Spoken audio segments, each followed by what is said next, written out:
Usapang kuryente tayo.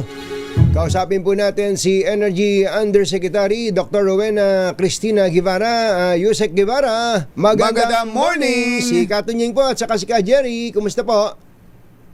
Ay, magandang umaga, Katunying, Ka Jerry at sa ating mga tagapakinig ng Dos por Dos. Opo. Napanood nyo naman ho siguro yung press con kahapon ni Mr. MVP ng Meralco, Yusek.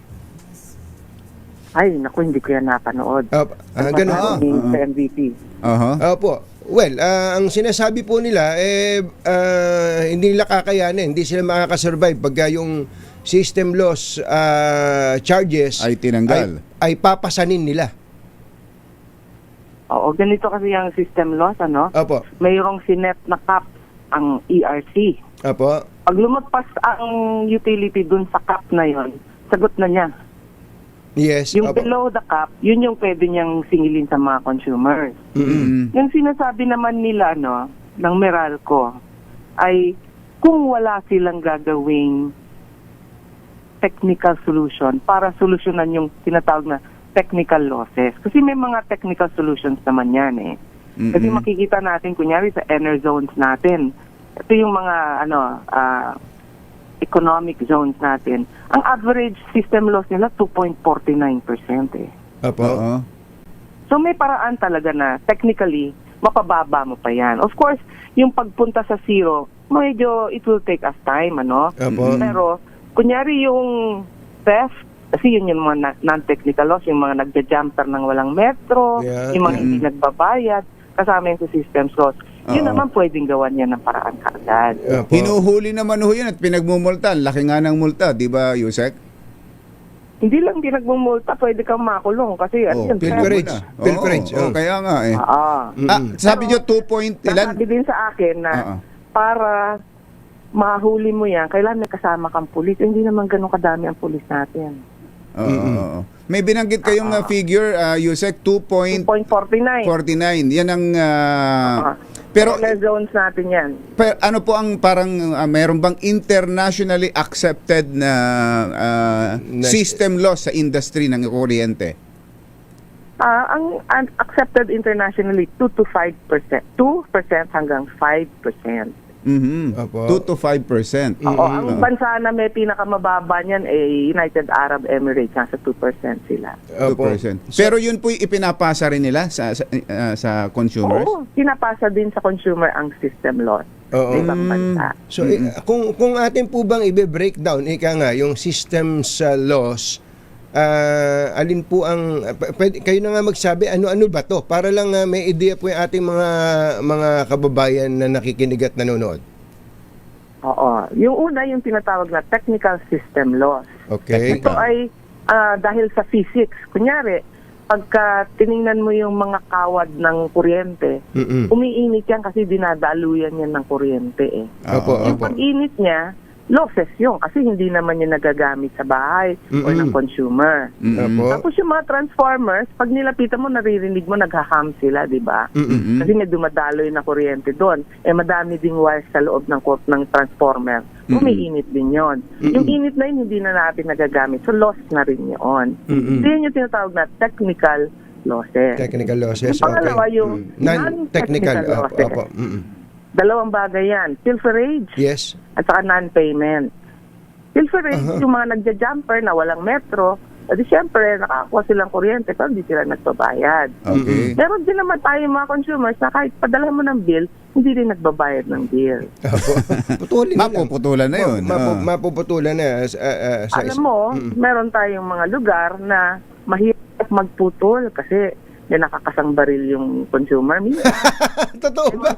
Marami pa bang ganyan? Hindi naman marami. Meron pa. Matatapang. Subukan mo lang, subukan mo lang putulin to. Parang gano'n. Oo, pero sa maraming lugar, marami naman na pag pinuntahan na ng lineman, nagbabayad naman. Gagawa na ng paraan. So, pero kung atin pong pupursyentuhan, ang mas malaki po ba ay ang technical o non-technical loss po? Depende. Kunyari, si Meralco, less than 1% ang kanyang non-technical losses. Okay. So, yung kasi 5.85 ang kanyang systems loss eh. Opo. Yung mga 4.9% niya, Ay, technical. loss. Technical. Kasi malaki siya eh. Dami siyang kawad eh. Opo. Pag tiningnan mo naman kunyari yung enerzones natin, maliliit kasing enerzone. So, konti lang ang wires noon. Yan din ang kanyang systems loss, average 2.49%. Opo. So, Pero pag pumunta ka kunyari sa some places, sa mga electric co-ops natin, umaabot minsan ng 19%. Eh. Ay, grabe. Mario Joseph, System grabe loss. pala. kaya pala yung... Kaya sila- Oo. Grabe. Kaya sila 19% kasi madaming hindi nagbabayad. Pati yung mayor hindi nagbabayad eh. Oo. Kaya doon sa lugar na yun, mas malaki yung non-technical losses. May sakit Pero- nga pero- pala, no? Pero, Mm. may sinet naman na kapang ERC. Kahit na 19% ang kanilang systems loss, hindi nila pwedeng singilin lahat yon sa mga kanilang consumers. Ang pwede Ilan lang, lang ang po? pwede lang, Na nakaset. ang Kunyari, meron tinatawag na Cluster 1, Cluster 2, Cluster 3 ng electric cooperatives. Opo. Yung Cluster 3, hanggang 12.5% lang ang pwede niyang singilin. Pag lumagpas siya ng 12.5, sagot niya yung losses na yun. Losses, Oo. okay. Ito Pero pong yung 12.5, ang laki pa rin nun. ito pong sobrang laki. Ito pong Metro Pero konti lang naman yung 12.5 natin, mga Ilan lang sila. Opo. Yung Mga yung ano lang yan, parang 6 na co-ops lang yata. 6 na co-ops nationwide. Okay, sa Meralco po, ano po ang cap? 5.85 siya ngayon. 5.85. So kung ano lang yung cap, yun lang yung sinisingil ni Meralco. Oo, pag lumagpas siya doon, sagot niya yun. Yun na yung Ito nga, tinitinan ko ho yung bill ko. Ang system loss ay 5.4%. 5. Mas mababa sa iyo. Oo. Oo. Mas mababa sa, Mas mahusay yan. mas mahusay pala yung Meralco sa lugar mo. Dapat magpasalamat pa pala ako nito.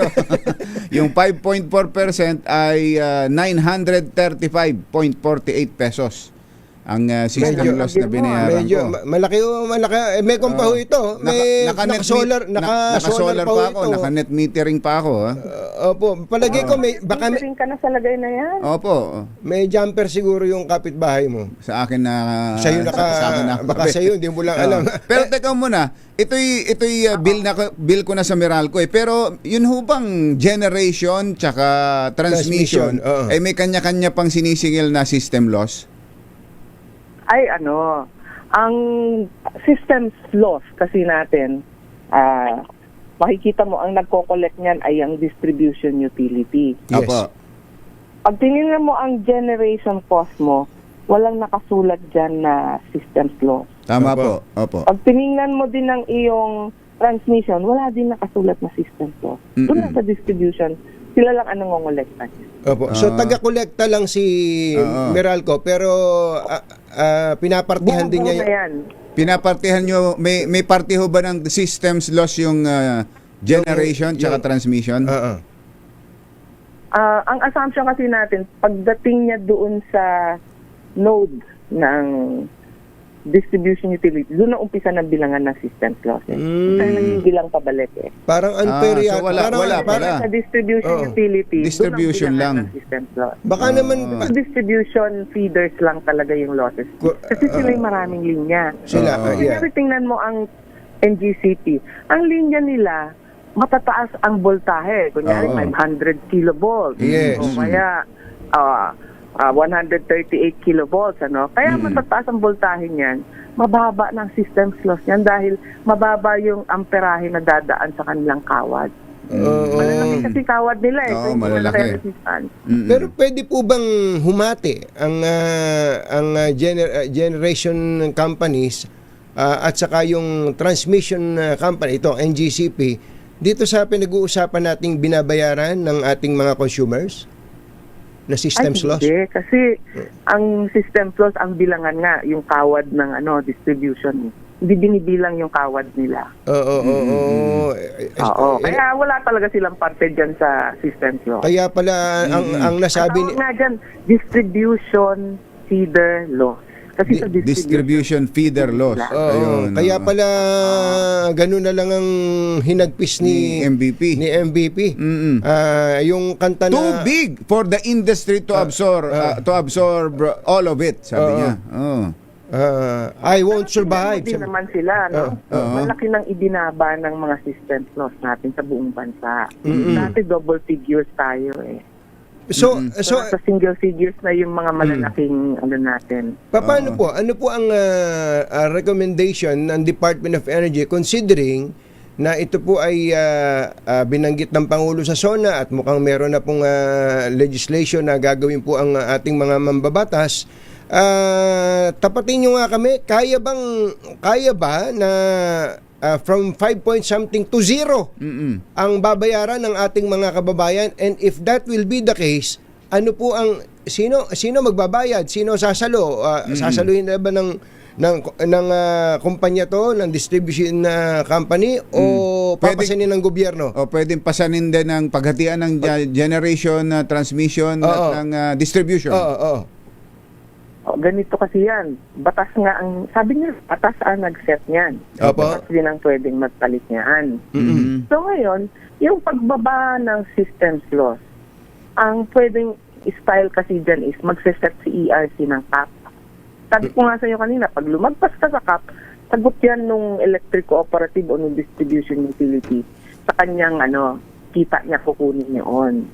So, habang binababa ng ERC ang systems loss, mas malaki yung magiging bayarin noong kooperatiba o noong distribution utility. Kaya lang, syempre, pag wala tayong distribution utility, wala rin tayong kuryente sa bahay at sa ating mga kumpanya. Kailangan talaga din na kumita din naman sila, di ba? Yes. So, kailangan balansehin yan. Kaya mag-uusap ang ERC, ang DOE, at saka ang NEA. NEA kasi under sa kanya ang mga co-op. Para i-figure out kung paano natin gagawin yan na hindi masasakpan ng ating mga consumers. Yan talaga ang utos ni President eh. Kailangan pababain ang presyo ng kuryente. Hindi, babalikan ko po yung tanong ko. Kaya ba na zero na ang Specific wala na, yung binanggit ng Pangulo, system loss eh. Hindi instant. Gradual nating maibababa. Kasi nga sabi ko sa iyo kanina, may technical solutions naman eh. Oo, kunyari, pwede mong itaas yung voltahe sa distribution utility. Kasi ngayon, 69 kV, minsan may 13.8 kV pa sila. Ang bababa ng voltahe. Kung mababa ang voltahe mo, mas mataas ang system loss mo. So, pwede natin itaas yan using more transformers. Of course, may requirement na capital expenditures yan. Pero ang capital expenditures, pag in-approve naman yan, kunyari ng ERC, mga 20 taon yan sisingilin. Hindi mararamdaman agad ura-urado. Halos hindi mararamdaman na ura-urado yan. Mahabang panahon ang buhay ng mga tawad, ng mga equipment sa distribution. Pero ang sinasabi niyo, Yusek, ay para mapababa yung losses, yung system losses. Pero yung charge, yung paniningil ng systems loss, yun yung sinabi na specific na at direktang sinabi ng Pangulo, aalisin na natin yan eh. Oo, ganito, imagination lang natin ito, hindi pa natin alam. Pipikit po kami. Oo. Ang sabi kasi ni President, dapat maging efficient ang ating distribution utilities. So, dapat ibabaha talaga nila ng maigi yung losses nila sa non-technical at sa technical systems loss. Pag naibaba nila yan, at kunyari, nagkaroon nga tayo ng batas, bawal i-charge yan sa mga consumer. Kunyari lang, magkaroon ng ganung batas. Ang mangyayari niya na mag-a-absorb yan yung distribution utility o yung electric cooperative. Pero syempre may paghahanda. Kung mataas masyadong systems loss niya, tapos bigla mo sinabi, hindi mo pwedeng i-charge yan sa consumer. Ngayon na, baka magsara yung cooperative natin o yung ating distribution utility. So, kailangan nating planuhin at plansahin talaga yan. At kailangan talaga may change sa batas natin. So, in other words, dahil hindi niyo po masagot ng diretsa, hindi kasi kayang, sa madaling salita, hindi kayang... Diretsa sinabi ko, hindi instant. Hindi po, yung zero, hindi, kaya po ba yung zero? Ang sinabi ng Presidente, zero ang i-charge sa consumer. Yes. Ang i-charge. Opo. Ibig sabihin, may mabakayat ng systems loss na yun at hindi consumer. Yun ang punto ni Presidente. Opo. So, pag nangyari yun, i-charge mo sa distribution utility. Opo. Oo. Opo. So kayang Papawasan ng profits niya. kayang zero pero may magpapasan. Papasanin ng distribution. May magpapasan. Oo. Sila Opo. mismo. Kaya po Scientifically, hindi mo siya ma-zero eh. Opo, kaya po ba ito in the immediate in the immediate term, say Within the year? Alam mo, mga mambabatas ang may ano dyan eh. May linya nila yan, hindi kami yan eh.